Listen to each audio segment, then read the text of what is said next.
Wujud perempuan hitam di dapur dan toilet villa.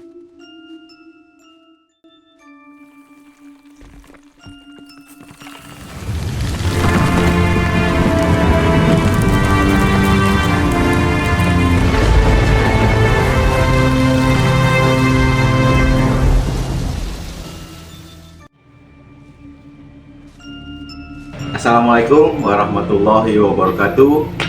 Bertemu kembali dengan cerita misteri Satria. Kali ini kita masuk ke episode 74. Saya berkisah ini masih kecil ya. Saya itu masih tahun berapa ya? Masih SMP.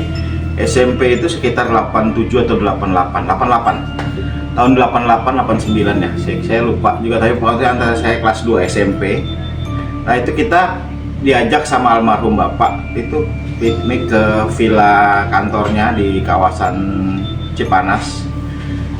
Itu kita kebetulan mendapatkan dua villa berjejer, sama namanya tipenya tipe B. Itu kita menginap di sana itu ada saya, ibu, berarti kan berempat. Tahun 88 ya, adik saya masih kecil, masih bayi. 88 itu adik saya masih berdua tahun. Terus ada saudara bule saya masih ikut pada saat itu. Berarti sekitar 8 orang lah ya, 8 orang dengan mobil empok-empokan istilahnya. Penuh lah mobil kami itu penuh. Terus datang kan biasa lah, datang agak sore karena masuknya udah kena jalur puncak, dari dulu kan memang macet. Sampai sana itu sekitar jam 2, kemudian kita istirahat, naruh barang, nyusun kamar. Pada saat itu tuh kebetulan memang acara kantor ya, jadi acara kantornya bapak, jadi kumpulnya di kawasan puncak tersebut, di Cipanas tersebut. Nah, setelah main kan udah mulai tuh ya, saya kebetulan main pengen pipis gitu kan, saya lari pulang ke tempat villanya tersebut. Saya masuk kan, kamar mandinya tuh kayak berlorong gitu ya, jadi sebelum masuk kamar mandi itu ada lorong dulu karena itu kan kamar 2 gitu ya, lorong, terus belakang ada ruangan kayak semacam dapur dan kamar mandi di belakang. Masuk lorong tuh saya udah namanya anak kecil ya, biasa lari-lari aja begitu, sampai kok ada yang kayak ada orang yang masak gitu kan, kayak bunyi suara kompor segala macam gitu, kayak ada suara kompor gitu kan. Terus pikir kan saya namanya anak kecil, bocah masih jalan, masih SMP kan, masih lari aja saya ke arah kamar mandi. Masuk kamar mandi udah habis itu kan di kamar mandi nggak ada apa-apa, tapi kayak ada orang masak gitu kan. Tapi namanya anak bocah, lari lagi pulang lagi, main badminton, main bola kecil, main apalah kemarin waktu itu sama kebanyakan, karena banyak perusahaan teman-teman kan, banyak anak-anaknya sebaya dengan saya main. Kita waktu itu bukan 8, mungkin 10 ya, karena ada ponakan kita, sepupu saya yang ikut di bapak itu main sampai menjelang maghrib. Nah, menjelang maghrib itu kan kita harus mandi kan, karena udah selesai istirahat bentar, terus mau mandi. Nah, begitu mandi kan kamarnya rumahnya 2 tuh berdempetan.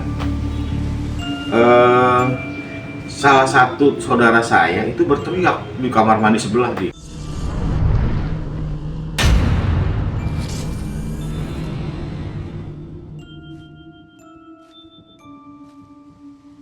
Kita berlari tuh karena sepupu saya berteriak begitu seperti orang masak. Saya juga tadi udah dengar gitu, saya ada apa, ada orang masak di sini tuh. Kata sepupu saya kan lebih besar dari saya. Tadi saya juga dengar di sebelah, saya bilang gitu kan. Udah kata almarhum bapak, udah mandi, temenin. Akhirnya yang tua-tua pada nemenin ya, adik mandi itu mandi, akhirnya mandi gantian. Saya balik ke kamar A karena kan saya lokasi tempat di kamar itu kan kamar A ya. Saya masuk ke kamar A, saya mau mandi juga kan. Nah, karena orang pada konsentrasi di kamar B, saya masuk itu. Ya Allah, bener-bener saya melihat bener-bener di dapur, saya lagi di lorong kan. Saya kaget juga, bener, wah besar bener. Wujudnya sosok perempuan tapi besar, tinggi gitu. Saya kaget, ya Allah, saya masuk ke lorong tersebut. Udah, saya kan orangnya cuek kan, lalu bismillahirrahmanirrahim. Tapi takut kan, akhirnya hilang tuh. Semua bayangan hitam tuh seperti lagi. saya masuk ke kamar mandi. Udah kejadian sore itu aja udah bikin serem kan. Nah itu udah seneng, aku udah akhirnya karena pikiranku nggak macam-macam ya, tapi nggak takut juga nggak takut gitu kan. Nah, ya takut ada cuman nggak diwujudin kan. Kalau saya langsung refleks teriak, saya nggak. Udah akhirnya udah malam makan malam bareng, mereka pada takut. Kalau pokoknya kalau sekarang ke kamar mandi pada rintitin apa berdua gitu, pokoknya nggak ada yang berani sendiri. Nah saya tuh suka kan pipis pada suatu malam ya, malam tuh kalau saya bangun tuh kira-kira jam 1, jam 2 tuh bangun untuk pipis. Nah saya bangunin saudara-saudara saya kan, saya juga takut juga kan, karena waktu kalau itu masih siang, masih nggak takut ya. Terus jadi udah malam saya takut kan, nggak ada yang mau berani, nggak ada yang berani saya bangunin kan. Akhirnya saya ke kamar bapak saya minta ditemenin sama ditemenin sama bapak sama tuh. Saya ke belakang, yang saya kaget bapak saya kan cuma jagain aja kan, cuma nggak sampai ke dapur, cuma di lorong aja gitu kan, ngeliatin saya mau masuk kamar mandi begitu kayak kan lampu saya nyalain, begitu lampu nyala kamar mandi saya kaget saya, makhluk itu ada di kamar mandi lagi dan besar sekali kan, kelihatan ya Allah. Aku tuh langsung bapak, aku teriak kan, kalau kaget kan, malam itu kaget. Akhirnya kan saya teriak aja kan, bapak gitu kan, saya teriak begitu karena ngelihat makhluk itu di dalam kamar mandi. Begitu kagetnya kan saya, bapak udah lari ke dalam langsung deh. Bapak nggak tahu ya, bapak saya juga kan punya ada pegangan ya dari Jawa sana. Di akhirnya bawa air putih disemprotlah ke arah pojokan kamar mandi itu kan, udah begitu saya. Dan hari habis dari kejadian malam itu saya tuh nggak berani ke kamar mandi. Dalam arti saya waktu yang sore lihat makhluk itu saya nggak takut, tapi begitu kagetnya ketika nyalain lampu itu nyala bener-bener besar sekali di depan hadapan saya di kamar mandi tersebut. Villa tersebut cukup terkenal di Ciloto sana. Jadi mohon maaf jika saya menceritakan hal ini, terpaksa saya ceritakan karena memang harus saya ceritakan ya. Artinya memang ada pengalaman yang menurut saya tuh ganjil, dan menurut saya tuh ya aneh lah. Namanya villa kan jarang ditempatin mungkin ya. Itulah teman-teman, makhluk hitam besar tadi yaitu ada di salah satu belakang di dapur dan kamar mandi tersebut. Yang habis itu pokoknya keluarga kami tuh kalau ke kamar mandi itu langsung beramai-ramai lah, paling tidak ditemenin gitu ya. Jadi itulah teman-teman kisah dari singkat dari saya. Kalau saya ceritakan panjang juga ya nggak banyak lah, karena emang kejadian-kejadian sepotong kejadian ini saya ceritakan buat teman-teman semua semata-mata untuk hiburan dan bukan bermaksud menakut-nakuti atau apapun. Dan saya mohon maaf bila ada kata-kata tutur kata yang salah, itu dari saya, dan mohon maaf bila kurang berkenan.